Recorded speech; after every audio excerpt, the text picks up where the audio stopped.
Hi, welcome to Kiran TV news.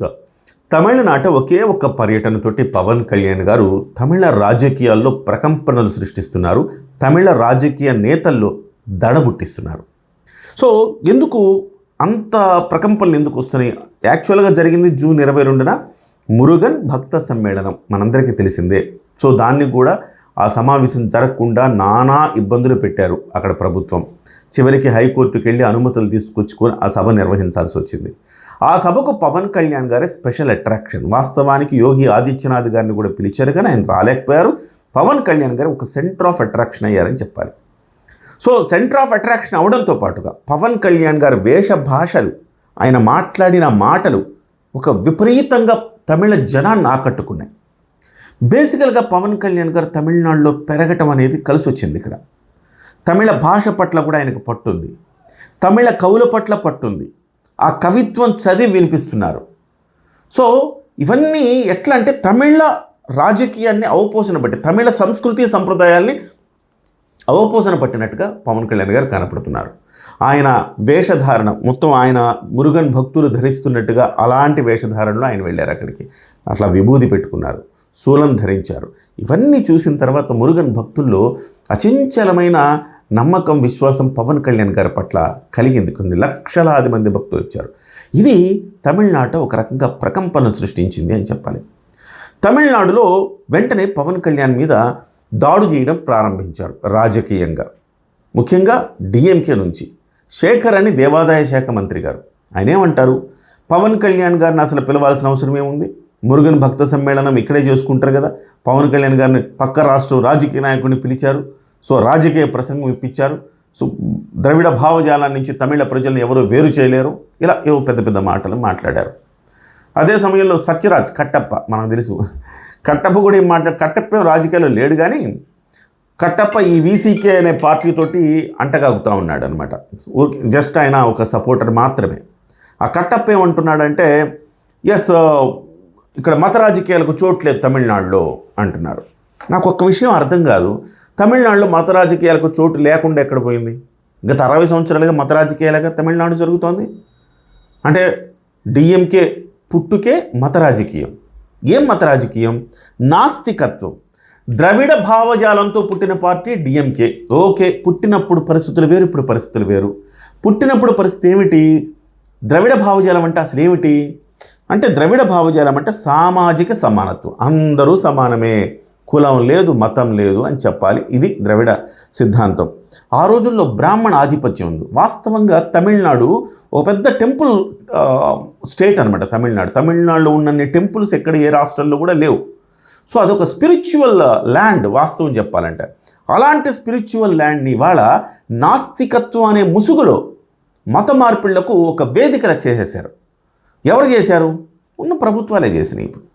So సామాజిక సమానత్వం, కుల రహిత సమాజం, యాంటీ బ్రాహ్మణిజం, ఇది వాస్తవానికి అదనమాట. పెరియార్ భావజాలం, ఈవి రామస్వామి అని ఒక పెరియార్ భావజాలం ఇది. ఆయన ద్రవిడ కల్చర్ని తీసుకొస్తూ ఇవన్నీ కూడా సమ్మిళితం చేసి ఒక సామాజిక సాంఘిక ఒక సంస్థలాగా ఆయన ఏర్పరిచారు. అందులోంచి ఉద్భవించింది అన్నాదురై, అందులోంచి ఆ భావజాలం నుంచి తీసుకొచ్చిన పార్టీ డిఎంకే. ఆ రోజున్న స్థితిలో బ్రాహ్మణ ఆధిపత్యం ఎక్కువగా ఉండేది కాబట్టి దాన్ని అడ్డుకట్ట వేయటానికి హిందూ సమాజంలో ఉండే వాళ్ళందరినీ కూడా ఏకం చేసి వాళ్లతో ఈ మద్దతు పొంది ఈ రకంగా డిఎంకేని అధికారంలోకి తీసుకొచ్చారు. కానీ ఇవాళ సిచ్యువేషన్ ఏంటి? బ్రాహ్మణ ఆధిపత్యం ఉందా ఇవాళ? లేదు, అసలు బ్రాహ్మణ ఆధిపత్యం అనేది లేదు. వాళ్లే చాలా ఇబ్బందుల్లో ఉన్నారు బ్రాహ్మణులు. సో ఒకప్పుడు ఆధిపత్యం చెలాయించిన వాళ్ళు ఇవాళ చాలామంది బతకలేక చాలా ఇబ్బందులు పడుతూ ఉన్నారు. అలాంటి కుటుంబాలు కూడా బ్రాహ్మణులు చాలామంది ఉన్నారు. వాస్తవానికి పేరుకే ఓసీలు వాళ్ళంతా కూడా, కానీ చాలామంది తిండికి లేక అలమటిస్తున్న బ్రాహ్మణ ఫ్యామిలీలు అనేకం ఉన్నాయన్నమాట. కానీ వాళ్ళకి ఎట్లాంటి బెనిఫిట్స్ రావు, ఎందుకంటే వాళ్ళు ఓసీలు కాబట్టి బ్రాహ్మణ ఆధిపత్యం లేకపోగా ఈ ద్రవిడ సిద్ధాంతం ఎటువైపుకు దారి తీసిందంటే యాంటీ హిందూయిజం అనే ఒక టర్న్ తీసుకుంది. యాంటీ హిందూయిజం, నాస్తికత్వం అంటే దేవుడు లేడని చెప్పాలి, కానీ దేవుడు లేడని చెప్పేవాడు ప్రతివాడు దాడి చేసి హిందూ సమాజం మీద. వాడు ముస్లిం దేవుడిని ఏమండు అంటే ఇస్లాంని ఏమండు, క్రిస్టియానిటీని ఏమండు, హిందూయిజంలోకి వచ్చేసి ప్రతి దాన్ని ఖండించడం మొదలు పెడతాడు. అదేమంటే నాస్తికత్వం అంటాడు. మన రాష్ట్రంలో కూడా ఉంది ఆ దరిద్రం. అదే దరిద్రం తమిళనాడులో చాలా కాలంగా ఉంది. వీళ్ళందరూ ఏం చేస్తున్నారంటే హిందూయిజం మీద దాడి చేస్తూ ఉన్నారు.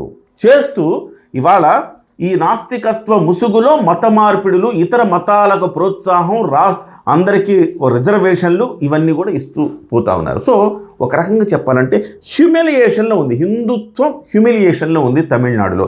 60 ఏళ్లుగా భరిస్తూ వస్తున్నారు. ఇవాళ వాళ్ళకు ఒక ఊపిరి వచ్చింది. పవన్ కళ్యాణ్ గారు 1 నేషన్ 1 ఎలక్షన్లో మాట్లాడినప్పుడు కానీ, తిరుపతి లడ్డూ విషయంలో హిందువులను జాగృత పరిచేందుకు ఆయన ఏమన్నాడు, అనపాలజెటిక్ సనాతని అన్నారు ఆయన. సో ఆ మాట అన్నప్పుడు కానివ్వండి, ఆ సమావేశంలో ఆయన చేసిన ప్రసంగాలు కానివ్వండి, ఇవన్నీ కూడా భారతదేశంలో ఉండే యావత్తు హిందూ జాతిని ఒక రకంగా జాగృత పరిచే వ్యాఖ్యలు చేశారు పవన్ కళ్యాణ్ గారు. ఇప్పుడు కూడా ఆయన మురుగన్ భక్త సమ్మేళనంలో కూడా అలాంటి వ్యాఖ్యలు చేశారు. సూడో సెక్యులరిజం గురించి చర్చించారు. తమిళ కవులు, విప్లవ కవులు మాట్లాడిన అంశాలు చర్చించారు. అలాగే అసలు మురుగన్ అనే భగవంతుడిని ఆయన ఒక మొదటి విప్లవకారుడిగా ఆయన స్తుతించారు. సో ఈ రకంగా చూస్తే మనకేం అర్థమవుతుందంటే ఓవరాల్గా తమిళనాట రాజకీయాల్లో పవన్ కళ్యాణ్ గారు తనదైన ముద్ర స్పష్టంగా వేయగలుగుతున్నారు. ఇవాళ అధికారంలో ఉన్న డిఎంకే పరిస్థితి ఏంటంటే 131 సీట్లు డిఎంకేకి ఇస్తే మిగతా 6 పార్టీలు తలయంచు. వీళ్ళందరూ కూడా హిందూ వ్యతిరేక భావజాలం ఉన్న పార్టీలే. తమిళనాడులో దిక్కు లేదు. తమిళ ప్రజలకి హిందుత్వ గురించి కాస్త ఊతమిచ్చేవాడు ఎవడు ఇప్పటి వరకు లేడు. బీజేపీ ఉందంటే బీజేపీలో ఒక క్రౌడ్ పుల్లర్ లేడు కదా. సో బీజేపీ అధికారంలోకి వస్తుంది అంటే డెఫినెట్గా చాలామంది వస్తారు, కానీ వస్తుంది అన్న నమ్మకం లేదు. సోదిలో లేదు బీజేపీ. 4 సీట్లు ఉన్నాయి ఇవాళ. సో ఇటువైపు యాంటీ హిందూయిజం వైపు ఉన్నోళ్ళు ఎవరు? డిఎంకే, కాంగ్రెస్, వీసీకే, సిపిఐ, సిపిఎం, ఎంఎంకే, కేఎండికే, ఇలా అనేక పార్టీలు ఉన్నాయి. అలాగే హిందూయిజానికి అనుకూలమైన అన్నాడీఎంకే కూడా నోరు తెరిచి మేము హిందువులకు అనుకూలం అని చెప్పుకునే పరిస్థితుల్లో ఉండదు అన్నాడీఎంకే. సో వాళ్ళు కూడా ద్రవిడ ముసుగులోనే ఉంటారు, కొంచెం హిందూ భావజాలం పట్ల కాస్త ఆకర్షితులై ఉంటారు అంతే. అందుకే బీజేపీతో పొత్తు పెట్టుకోగలుగుతున్నారు. మొన్న బీజేపీతో పొత్తు పెట్టుకున్న పార్టీల్లో పిఎంకే, అన్నాడీఎంకే, ఈ రెండే కాస్త కూస్త హిందువుల గురించి ఆలోచించగలిగేది. ఇలాంటి స్థితిలో పవన్ కళ్యాణ్ ఒక తురుపు ముక్క కాబోతున్నాడు. ఒకవైపు విజయ్ కూడా ద్రవిడ భావజాలంతోనే వచ్చాడు విజయ్ కూడా, కానీ యాంటీ డిఎంకే ద్రవిడ భావజాలం. ఎట్లా కుదురుతుంది? అది కుదరదు. అతను కూడా ఏం చెప్పాలో ఏం చెయ్యాలో, ప్రజలకు ఏం చెప్పాలో అర్థం కాక కన్ఫ్యూజ్ చేస్తున్నాడు అనమాట. సో ప్రజలకు ఇప్పుడు ఒక స్పష్టత వచ్చింది. మనం ఎన్డీఏ పక్షాన్ని ఎంచుకోవాల్సిందే. హిందువులకు ఒక చాలా స్పష్టమైన సంకేతాన్ని పవన్ కళ్యాణ్ గారు ఇవ్వగలిగారు. ఇవాళ మొత్తం ఎపిసోడ్లో ఎవరయ్యా పూర్తిగా నష్టపోయేదంటే ఇక్కడ టీవీకే మాత్రమే కనపడుతోంది. విజయ్ పూర్తిగా నష్టపోయే అవకాశం కనబడుతోంది. ఎందుకంటే 2గా విడిపోయే అవకాశం కనబడుతుంది తమిళ రాజకీయాల్లో. ఒకటి ద్రవిడ భావజాలం, 2 హిందూ భావజాలం. సో హిందూ భావజాలం ఉన్న వాళ్ళందరూ కూడా డిఎంకే, ఎన్డీఏ కూటమికి వేస్తారు ఓట్లు. తమిళ ద్రవిడ భావజాలం ఉండే వాళ్ళందరూ కూడా డిఎంకేకి వేస్తారు. మధ్యలో విజయ్ నష్టపోతాడు. ఎప్పుడు 2019లో పవన్ కళ్యాణ్ నష్టపోయినట్టుగా ఇవాళ విజయ్ నష్టపోబోతున్నాడు. అంటిల్ అండ్ అన్లెస్ బీజేపీతో పొత్తు పెట్టుకుంటే తప్ప ఆయన పెద్ద లూజర్గా మిగిలిపోబోతున్నారు. ఏదేమైనా పవన్ కళ్యాణ్ గారు ఒక రకంగా తేనె తుట్టెని కదిపారు అని చెప్పాలి. ఇప్పటి వరకు లేని ఒక ఆకాంక్షను రగిలించారు అక్కడ ప్రజల్లో, అక్కడ హిందుత్వ భావజాలంతో అని చెప్పాలి. ఇవాళ అందరూ కూడా కాలర్ ఎగరేసుకుని తిరుగుతూ ఉన్నారు. ఎస్, మమ్మల్ని కూడా మా మనోభావాలను గుర్తించే, గౌరవించే నాయకుడు ఒకడు వచ్చాడు. సో డిఎంకే, అన్నాడీఎంకే కూటమిని గెలిపించుకోవాలన్న స్పృహ హిందువుల్లో పెరిగి మొత్తం కూడా ఒక రకంగా ఒక యూనిటీకి, ఒక తాటి మీదకి వచ్చే ఒక సిచ్యువేషన్స్ అక్కడ కనబడుతున్నాయి. సో బీజేపీ అనుకున్నది సక్సెస్ అయింది. మురుగన్ భక్త సమ్మేళనం వాస్తవానికి అది భక్త సమ్మేళనమైన రాజకీయ సమ్మేళనం కూడా. రాజకీయ సమ్మిళిత మురుగన్ భక్త సమ్మేళనం అని చెప్తాను నేనైతే. ఎస్, జాగృత పరిచయం.